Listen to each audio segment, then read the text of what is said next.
Dios los bendiga, hermanos, bienvenidos a Leamos la Biblia en un año. Vamos a continuar con nuestra lectura de la primera carta del apóstol Pablo a la iglesia de Corinto. Estamos ya casi para terminar la carta. Vamos a leer los capítulos 13, 14 y 15. Dice así la palabra, 1 Corintios capítulo 13. Si yo hablase lenguas humanas y angélicas y no tengo amor, vengo a ser como metal que resuena o címbalo que retiñe. Y si tuviese profecía y entendiese todos los misterios y toda ciencia, y si tuviese toda la fe, de tal manera que trasladase los montes y no tengo amor, nada soy. Y si repartiese todos mis bienes para dar de comer a los pobres, y si entregase mi cuerpo para ser quemado, y no tengo amor, de nada me sirve. El amor es sufrido, es benigno, el amor no tiene envidia, el amor no es jactancioso, no se envanece, no hace nada indebido, no busca lo suyo, no se irrita, no guarda rencor, no se goza de la injusticia, mas se goza de la verdad.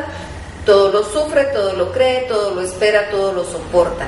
El amor nunca deja de ser, pero las profecías se acabarán y cesarán las lenguas, y la ciencia acabará, porque en parte conocemos y en parte profetizamos.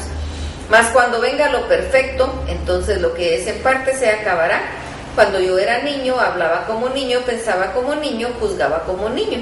Mas cuando ya fui hombre, dejé lo que era de niño. Ahora vemos por espejo oscuramente, mas entonces veremos cara a cara. Ahora conozco en parte, pero entonces conoceré como fui conocido. Y ahora permanecen la fe, la esperanza y el amor. Estos tres, pero el mayor de ellos es el amor. 1 Corintios capítulo 14. Seguid el amor y procurad los dones espirituales, pero sobre todo que profeticéis. Porque el que habla en lenguas no habla a los hombres sino a Dios, pues nadie le entiende, aunque por el Espíritu habla misterios. Pero el que profetiza habla a los hombres para edificación, exhortación y consolación. El que habla en lengua extraña, a sí mismo se edifica, pero el que profetiza edifica a la iglesia. Así que quisiera que todos vosotros hablareis en lenguas, pero más que profetizareis, porque mayor es el que profetiza que el que habla en lenguas, a no ser que las interprete para que la iglesia reciba edificación. Ahora pues, hermanos, si yo voy a vosotros hablando en lenguas, ¿qué os aprovechará si no os hablaré con revelación o con ciencia o con profecía o con doctrina? Ciertamente las cosas inanimadas que producen sonidos, como la flauta o la cítara, si no dieren distinción de voces, ¿cómo se sabrá lo que se toca con la flauta o con la cítara? Y si la trompeta diere sonido incierto, ¿quién se preparará para la batalla? Así también vosotros, si por la lengua no diereis palabra bien comprensible, ¿cómo se entenderá lo que decís? Porque hablaréis al aire. Tantas clases de idiomas hay seguramente en el mundo, y ninguno de ellos carece de significado. Pero si yo ignoro el valor de las palabras, seré como extranjero para el que habla, y el que habla será como extranjero para mí. Así también vosotros, pues que anheláis dones espirituales, procurad abundar en ellos para la edificación de la iglesia. Por lo cual, el que habla en lengua extraña pida en oración poder interpretarla. Porque si yo oro en lengua desconocida, mi espíritu ora, pero mi entendimiento queda sin fruto. ¿Qué pues? Oraré con el espíritu, pero oraré también con el entendimiento. Cantaré con el espíritu, pero cantaré también con el entendimiento. Porque si bendice solo con el espíritu, el que ocupa el lugar del simple oyente, ¿cómo dirá el amén a tu acción de gracias? Pues no sabe lo que has dicho, pero tú a la verdad bien das gracias, pero en otros el significado no es. Doy gracias a Dios que hablo en lenguas más que todos vosotros, pero en la iglesia prefiero hablar 5 palabras con mi entendimiento para enseñar también a otros que 10 palabras en lengua desconocida. Hermanos, no seáis niños en el modo de pensar, sino sed niños en la malicia, pero maduros en el modo de pensar. En la ley está escrito, en otras lenguas y en otros labios hablaré a este pueblo, y ni aun así me oirán, dice el Señor. Así que las lenguas son por señal, no a los creyentes, sino a los incrédulos. Pero la profecía, no a los incrédulos, sino a los creyentes. Si pues toda la iglesia se reúne en un solo lugar y todos hablan en lenguas, y entran indoctos o incrédulos, ¿no dirán que estáis locos? Pero si todos profetizan y entra algún incrédulo o indocto, por todos es convencido, por todos es juzgado. Lo oculto de su corazón se hace manifiesto, y así postrándose sobre su rostro adorará a Dios. declarando que verdaderamente Dios está entre vosotros. ¿Qué hay pues, hermanos?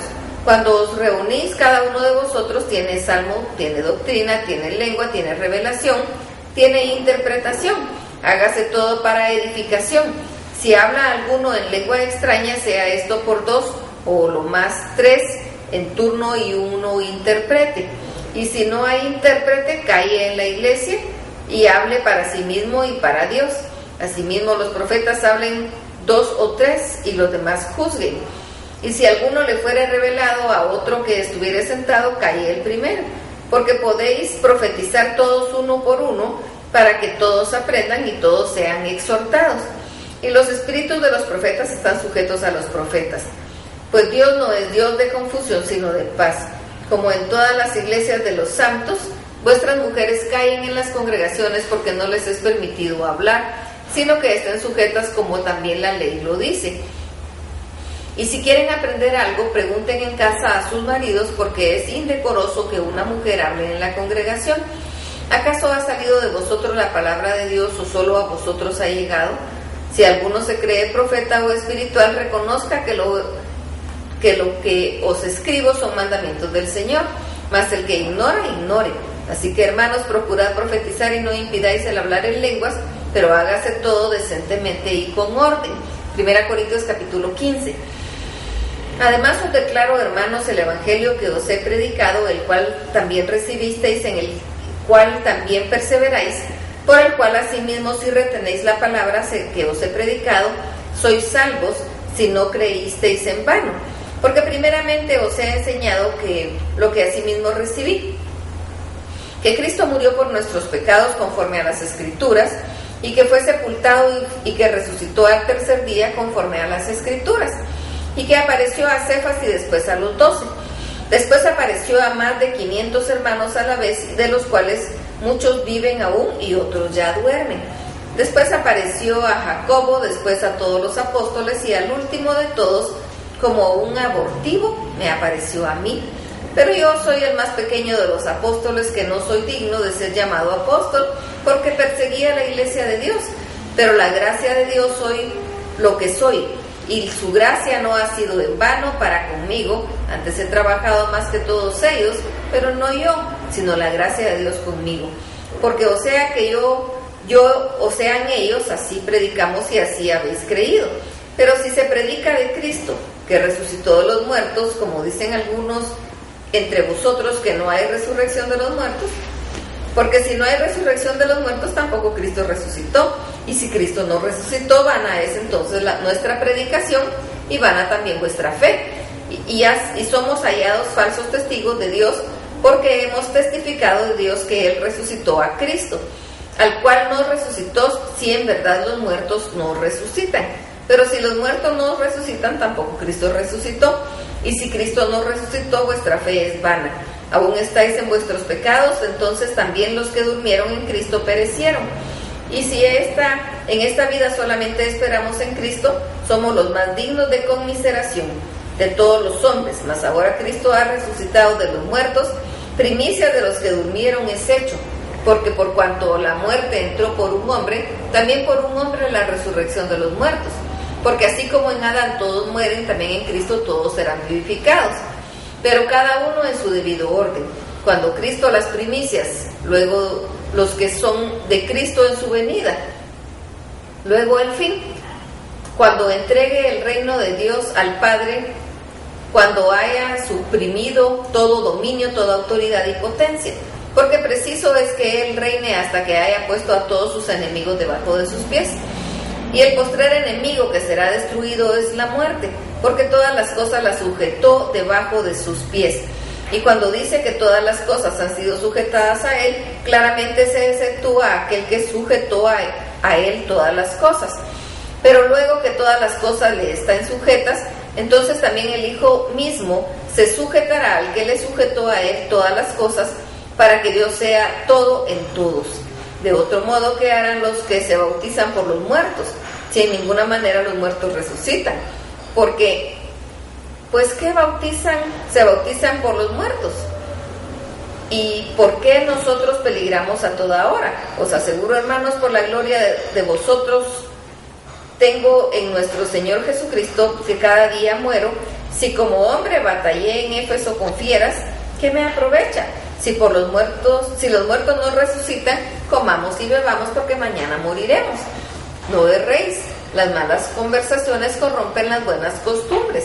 Velad debidamente y no pequéis, porque algunos no conocen a Dios, para vergüenza vuestra lo digo. Pero dirá alguno, ¿cómo resucitarán los muertos? ¿Con qué cuerpo vendrán? Necio, lo que tú siembras no se vivifica, sino muere antes. Y lo que siembras no es el cuerpo que ha de salir, sino el grano desnudo, ya sea de trigo o de otro grano. Pero Dios le da el cuerpo como Él quiso, y a cada semilla su propio cuerpo. No toda carne es la misma carne, sino que es una carne es la de los hombres, otra de las bestias, y otra de los peces y otra de las aves. Y hay cuerpos celestiales y cuerpos terrenales, pero una es la gloria de los celestiales y otra la de los terrenales. Una es la gloria del sol, otra la gloria de la luna y otra la gloria de las estrellas, pues una estrella es diferente de otra en gloria. Así también en la resurrección de los muertos se siembra en corrupción, resucitará en incorrupción. Se siembra en deshonra, resucitará en gloria. Se siembra en debilidad, resucitará en poder. Se siembra cuerpo animal, resucitará cuerpo espiritual. Hay cuerpo animal y hay cuerpo espiritual. Así también está escrito: fue hecho el primer hombre Adán, alma viviente, y el postrer Adán, espíritu vivificante. Mas lo espiritual no es primero, sino lo animal, luego lo espiritual. El primer hombre es de la tierra, terrenal. El segundo hombre, que es el Señor, es del cielo. ¿Cuál el terrenal? Tales también los terrenales, y cuál el celestial, tales también los celestiales. Así como hemos traído la imagen del terrenal, traeremos también la imagen del celestial. Pero esto digo, hermanos, que la carne y la sangre no pueden heredar el reino de Dios, ni con la corrupción hereda la incorrupción. Aquí os digo un misterio: no todos dormiremos, pero todos seremos transformados.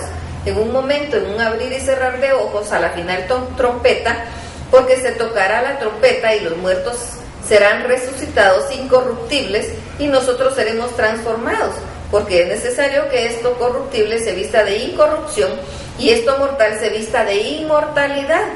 Y cuando esto corruptible se haya vestido de incorrupción y esto mortal se haya vestido de inmortalidad, entonces se cumplirá la palabra que está escrita: sorbida es la muerte en victoria. Donde está, oh muerte, tu aguijón, donde, oh sepulcro, tu victoria. Ya que el aguijón de la muerte es el pecado, y el poder del pecado, la ley. Mas gracias sean dadas a Dios, que nos da la victoria por medio de nuestro Señor Jesucristo. Así que, hermanos míos amados, estad firmes y constantes, creciendo en la obra del Señor siempre, sabiendo que vuestro trabajo en el Señor no es en vano. Que el Señor los bendiga.